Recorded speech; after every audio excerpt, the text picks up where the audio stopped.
He moves from this fire and brimstone type of let's call down hell on earth to consume all of these people to become much more balanced, humble. So this fiery passion of his gets sort of channeled by Jesus. So he becomes a very humble man of God, but he does not mess around. When you read his writing, whether it's the gospel, whether it's Revelation, whether it's the epistles, whatever it might be, he's not a man who deals in shades of grey. You know, I've lived all of my life in the grey world. It's always been a sliding scale of how far you can push this way, how far you can push that way. His writing's really black and white, and he deals in absolutes. He deals no messing around. You look for his gospel and it's always light versus darkness, life versus death, good versus evil. You are either a child of God or you are a child of the devil. There is judgment of the righteous, there is judgment of the wicked. There is the resurrection that will see you come to life, and there is the resurrection that will see you damned. So even though his passion has been channeled, he still sees the world very clearly with that degree of passionate resolve. It's this or it's this. There is no shade of grey here.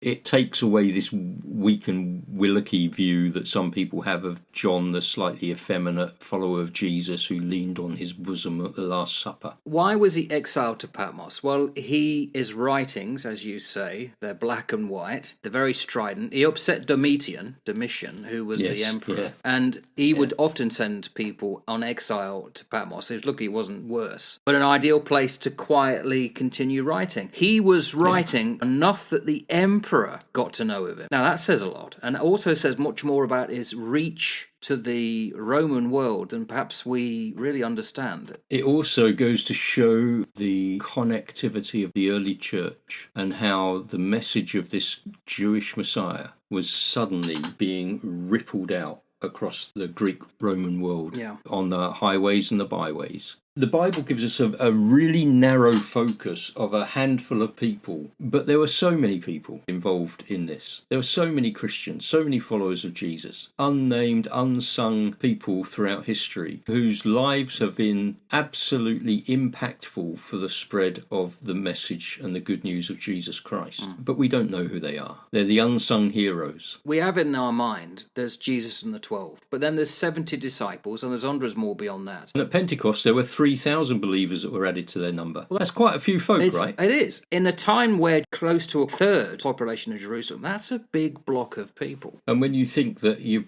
everybody knows somebody else, so it's only a sort of 1 degree, 2 degrees of separation at the most, everybody would have known a Christian. And the ripple effect of that going out was phenomenal.